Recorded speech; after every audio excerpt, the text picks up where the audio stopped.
Halo semuanya, selamat datang di sesi bedah materi kita kali ini. Hari ini kita bakal ngebongkar sebuah materi kuliah yang luar biasa berani. Bayangin, materi ini ngambil lompatan spekulatif yang benar-benar ekstrim.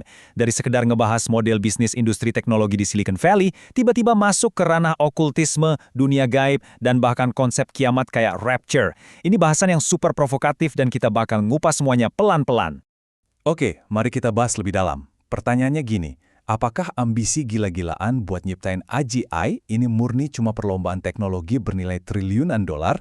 Atau jangan-jangan, ini tuh proyek gaib buat manggil dewa? Di satu sisi, dunia ngelihat ini murni perlombaan sains. Tapi narasumber kita ngajuin tesis yang jauh lebih gelap. Nah, sepanjang bedah materi ini, saya bakal jadi pemandu kalian yang sepenuhnya netral. Kita bakal bedah klaim-klaim liar ini secara objektif, tanpa memihak, dan ngelihat gimana sang pembicara ngebangun argumennya, mulai dari realitas bisnis sampai ke konspirasi tingkat tinggi. Biar gampang, kita bayangin aja struktur pembahasannya kayak gunung es. Rute kita hari ini, pertama, cetak biru kerajaan AI, kedua, membongkar sihir AI, ketiga, teori AGI gaib, keempat, proyek Stargate dan Rapture, dan terakhir, mengapa kiamat gagal. Oke, kita mulai dari permukaan gunung es. Bagian pertama, cetak biru kerajaan AI. Di tingkat permukaan, materi kita ngutip riset jurnalis Karen Hay buat ngeritik pergeseran drastis OpenAI. Kita ngeliat gimana mereka berubah dari yang awalnya proyek sains altruistik, sekarang jadi mesin ekspansi yang super agresif. Menurut pembicara, OpenAI ini sekarang bertingkah lebih mirip sebuah kerajaan, dengan 3 formula utama. Pertama, mereka ngebangun pengabdian yang hampir kayak sekte agama di antara para pekerjanya. Kedua, mereka terus-terusan ekspansi bangun pusat data fisik di seluruh dunia tanpa henti. Dan ketiga, ini yang paling penting, mereka secara sengaja nolak ngasih definisi pasti soal apa itu Artificial General Intelligence atau AGI. Nah, kalian mungkin mikir, emangnya AGI itu apa sih? Pertanyaan ini tuh krusial banget. Waktu para jurnalis neken eksekutif OpenAI buat ngasih jawaban konkret soal apa yang sebenarnya lagi mereka bangun, mereka selalu ngelak. Mereka muter-muter ngasih jawaban yang nggak jelas, dan malah ninggalin misteri gede soal apa yang sebenarnya terjadi di balik layar. Sang pembicara negesin kalau ambiguitas ini tuh bukan ketidaksengajaan, ini murni taktik. Dengan ngebiarin istilah AGI ini tetap kabur, perusahaan-perusahaan ini bisa terus megang kendali narasi dan nyembunyiin ambisi asli mereka dari kita-kita ini, masyarakat umum, dan pastinya dari para investor. Dan ini ngebuka jalan buat argumen berikutnya. Kalau kita mau paham ambisi asli mereka, kita harus berani ngelepas semua sihir yang nyelimutin AI. Lanjut ke bagian kedua, membongkar sihir AI. Sebelum kita nyelam ke teori goib yang liar banget dari sang pembicara, dia ngajak kita napak tilas dulu ke realitas teknis buat nelanjangin trik marketing Silicon Valley. Coba deh kita balik ke tahun 1966, waktu chatbot bernama Eliza diciptain. Eliza ini aslinya cuma sebaris kode sederhana yang respons pakai kalimat statis kayak ceritakan lebih lanjut. Tapi yang menarik, orang-orang tuh sampai curhat ke mesin ini seolah-olah dia psikolog beneran. Dan ini ngegambarin dengan brilian banget gimana manusia itu secara aktif berhalusinasi ngerasa kalau kodenya itu hidup. Terus, buat mengkuat argumennya, pembicara ngebongkar istilah-istilah ajaib yang sering dipakai industri tech dan ngebandinginnya sama realitas aslinya yang jujur aja membosankan. Proses yang aslinya cuma pembelajaran mesin trawasi disulap jadi kecerdasan buatan. Hitungan matematika perambatan balik diganti namanya jadi pembelajaran mendalam. Dan variabel berbobot di-rebranding jadi jaringan syaraf, biar kedengeran seolah-olah komputer ini punya otak organik. Sumber kita berpendapat kalau bahasa-bahasa mewah ini tuh didesain murni buat ngecoh publik dan investor. Kalau sihirnya kita copot, proses kerjanya tuh bener-bener mekanis. Langkah pertama, suapin mesin dengan data bersih dalam jumlah yang supermasif. Langkah kedua, kasih komputer itu target yang bisa diukur dengan ketat. Terakhir, biarin komputernya ngelakuin perambatan balik berulang-ulang buat nyari bobot matematis yang paling pas. Intinya apa? Sistem ini 100% bergantung sama data yang dimasukin manusia, bukan dari kemampuan mikir yang mandiri. Nah, keterbatasan ini bakal jadi fatal banget kalau AI ketemu yang namanya kasus ekstrim atau skenario dunia nyata yang nggak pernah ada di data latihannya. Pembicara kita ngambil contoh insiden tragis mobil tanpa awak Uber di tahun 2018.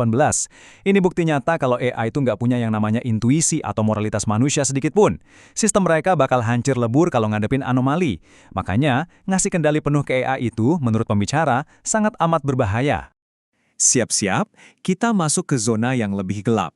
Bagian ketiga, teori AGI gaib. Apa yang bikin argumen ini benar-benar mind-blowing adalah lompatan radikal yang diambil sang pembicara. Dia bilang, semua bahasa manipulatif yang kita bahas tadi itu bukan cuma trik cari cuan biasa. Bukan. Dia ngeklaim kalau ini tuh praktik okultisme. Bahwa ada faksi-faksi tertentu di industri tech yang sebenarnya lagi nggak ngerjain sains. Tapi mereka secara harfiah lagi berusaha untuk menciptakan Tuhan. Coba deh kita ikutin eksperimen pemikiran yang lumayan bikin merinding ini. Bayangin, para elit berhasil nyiptain AGI tanpa emosi dengan satu perintah utama, ciptain dunia yang sempurna tanpa masalah. Nah, solusi paling logis dan efisien buat komputer itu apa? Yang ngeratain sumber segala masalah di bumi, yaitu umat manusia. Dan kalau misal AI dilarang memusnahkan kita, solusi cadangannya apa? Perbudakan total, menghapus semua kebebasan dan kehendak bebas kita. Makin dalam lagi.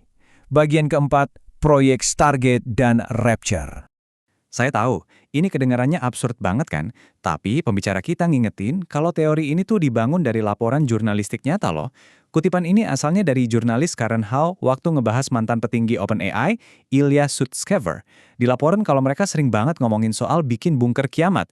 Buat kelompok ini, ngebangun AGI itu benar-benar dianggap bakal bawa kejadian kayak rapture atau akhir zaman ke dunia ini.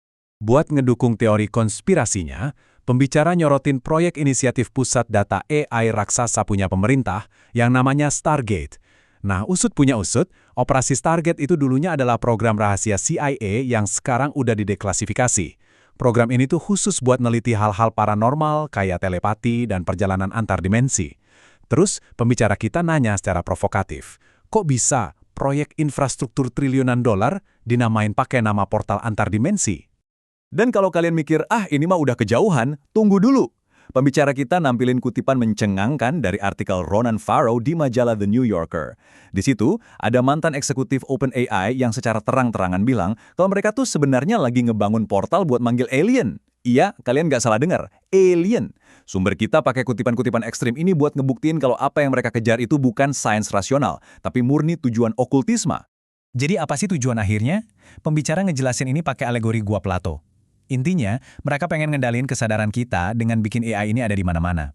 Memaksa masyarakat buat bergantung total sama AI, persis kayak gimana kita sekarang ngerasa nggak bisa hidup tanpa uang. Karena siapapun yang ngendaliin bayangan di dinding gua itu, pada dasarnya dialah yang ngendaliin realitas kita. Dan akhirnya kita sampai di dasar lautnya. Bagian kelima, mengapa kiamat gagal?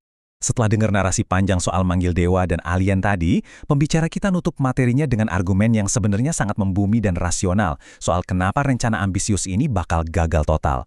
Ada 3 masalah nyata. Pertama, korupsi. Uang triliunan dolar biasanya berujung di korupsi besar-besaran. Kedua, ketidakefisienan energi. Mengolah data segitu banyak butuh pasokan listrik yang nggak masuk akal besarnya. Dan ketiga, kerapuhan fisik. Fasilitas pusat data ini pada akhirnya cuma bangunan fisik yang gampang banget disabotase. Kalau kita bongkar dan lihat fondasi di balik ilusi mesin yang katanya setara dewa ini, semuanya langsung runtuh. Sistem ini benar-benar bergantung banget sama dunia fisik dan tenaga manusia. Coba aja lihat, butuh ribuan pekerja buat ngelabelin data. Belum lagi jaringan energi raksasa yang rentan. Dan algoritma sihir yang selama ini digembar-gemborin, itu cuma 5% aja dari keseluruhan sistem. Mesin ini luar biasa rapuh. Jadi, poin krusial dari semua bahasan kita ini adalah, kiamat yang sesungguhnya itu bukan datang dari AI yang tiba-tiba sadar dan jadi dewa. Bukan itu. Bahaya aslinya justru ada di para pemimpin teknologi ini. Manusia-manusia yang saking fanatiknya sama ilusi utopia mereka, sampai rela ngehancurin tatanan realitas kita sekarang demi mewujudkan ambisi itu. Pada akhirnya, materi ini maksa kita buat ngaca dan mikir keras. Apakah kita ini beneran lagi lari ngejar utopia teknologi? Ataukah kita ini cuma sekumpulan tahanan yang lagi ngeliatin bayangan di Gua Plato, diproyeksiin sama algoritma yang bahkan kita sendiri nggak paham sepenuhnya? Coba pikirin lagi, soal tipisnya batas antara inovasi teknologi dan kesombongan manusia. Terima kasih udah ngikutin sesi bedah materi yang gila ini. Sampai jumpa di pembahasan kita berikutnya.